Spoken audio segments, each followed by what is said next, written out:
Good morning, friends. This video is about a remarkable author and writer. She is a former First Lady, Secretary of State, Senator of New York, and a scholar from the esteemed Yale University of America. Yes, I am talking about Hillary Clinton. Her latest book, Something Lost, Something Gained, was published in May 2024 before the 2024 presidential election of America. I rush to point out that this book is not her autobiography. Hillary has written many other books, but this is her latest one. She discusses her Park Ridge, Illinois State school friends in it. Hillary detailed that once every 5 years, a group of her old friends meets, and the reunion is an occasion to remember. There are no inhibitions in these meetings. Over the years, Hillary has made new friends also. She points out an old poem: make new friends, but keep the old. One is silver and the other is gold. When talking about friends, Hillary recalled an incident in which she received a note at the beginning of 2021. It was a list detailing the names and other particulars of 125 high-profile women from Afghanistan. Hillary met many of these women mentioned in the list during a tenure as Secretary of State. These women were talented scholars of Afghanistan. The list was a killer list of women who were targeted by the Taliban to be executed.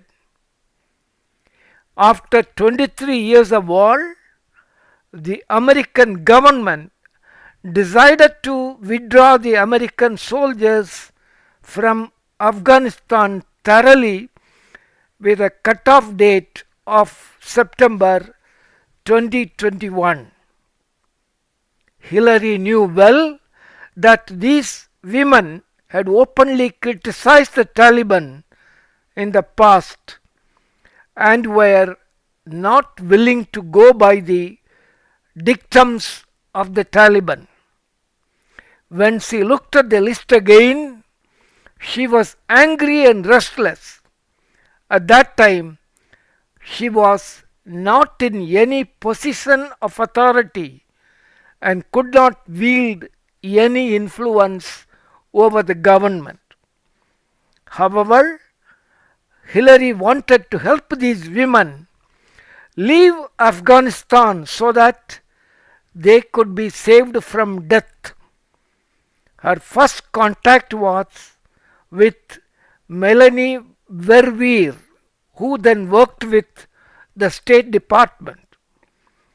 Hillary briefed Melanie about the killer list and sought Melanie's help to evacuate these women from Afghanistan.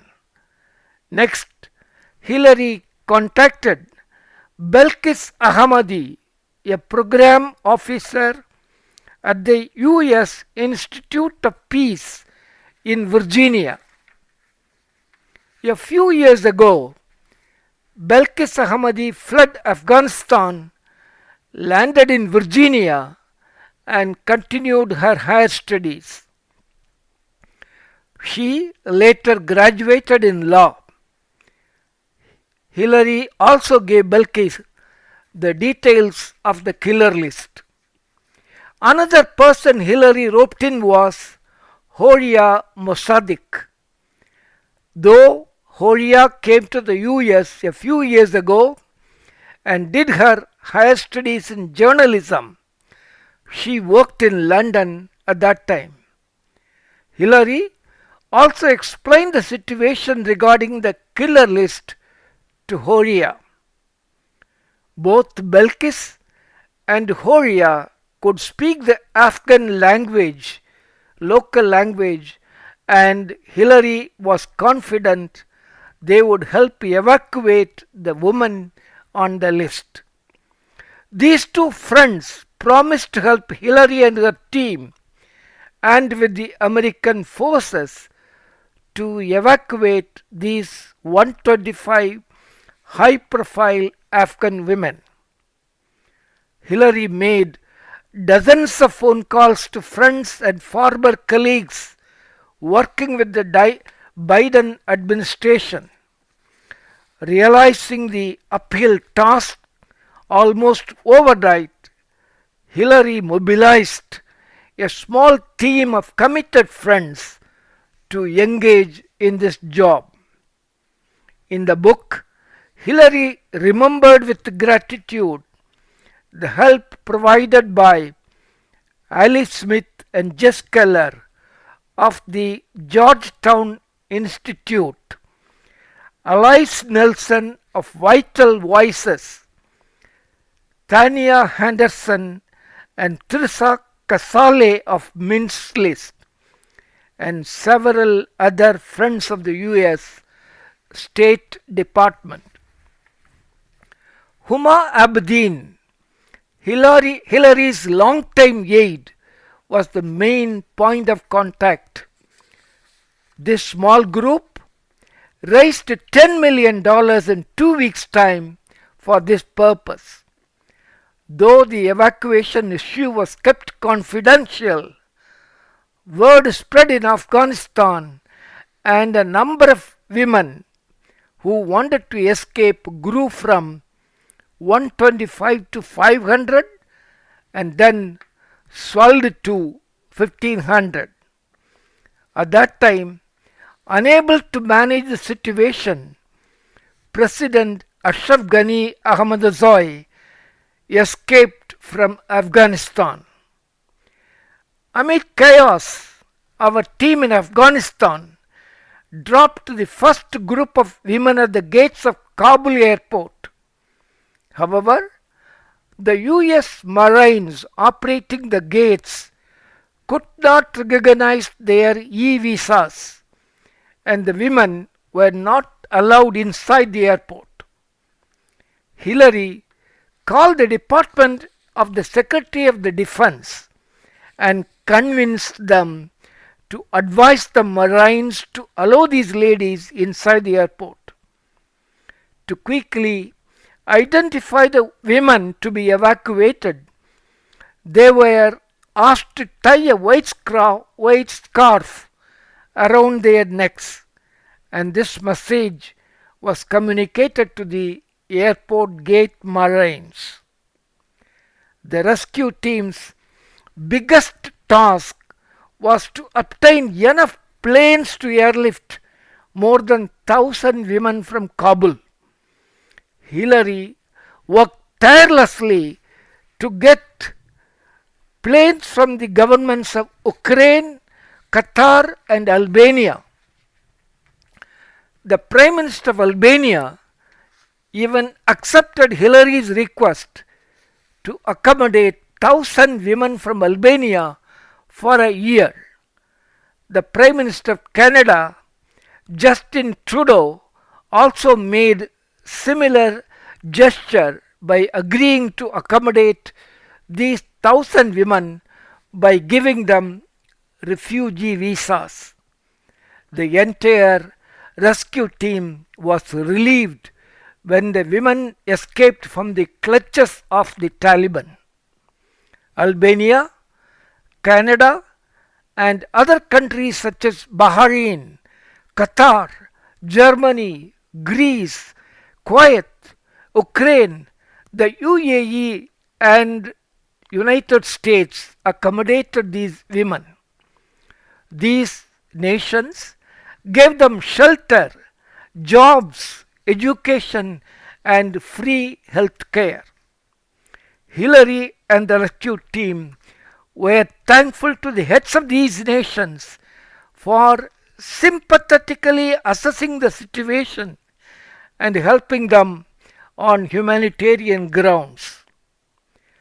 On November 28, 2023, at Mrs. Rosalynn Carter's funeral event, her grandson Jason spoke about the presence of many former First Ladies. He appreciated the gesture of the former First Ladies as a gesture of sisterhood. Hillary felt that the word sisterhood was inappropriate. There was no sisterly feeling among the former First Ladies. Everyone had their own philosophy of life and each lived according to their agenda. Hillary recalled the visit she and Bill Clinton undertook to Atlanta on 7th of July 2021 to greet Jimmy and Rosalynn Carter at their 75th wedding anniversary. The Carters appreciated Clinton's presence and thanked them. Hillary remembered with gratitude the moral support and advice that the former First Lady Jackie Kennedy provided when Hillary was overwhelmed by the presence of Secret Service agents at the White House. Jackie's advice was practical. She advised Hillary not to allow the security agents to overprotect Chelsea as Jackie wanted Chelsea to enjoy a teenage life. Lady Bird Johnson gave a similar moral support. In a personal letter to Hillary, Lady Bird appreciated Hillary for standing firm in support of Bill Clinton during the unfortunate situation of the impeachment process of Bill Clinton. After September 11 attacks, Laura Bush invited Hillary to join her as the co-chair of the U.S. Afghan Women's Council to bring aid and education to Afghan women and girls. Both these former First Ladies still pursue their commitment. Michelle Obama appreciated Hillary's practical work as Secretary of State in the Obama administration. Both value each other's friendship highly. This video concludes with the above. I will soon publish 2 more videos with many other important facts on this book. Please give a thumbs up and like this video.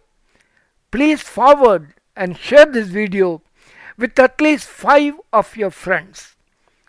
To encourage my efforts, please subscribe to my YouTube channel youtube.com/@mjalals. I wish you the best. Thank you all. Jalal M. Khan.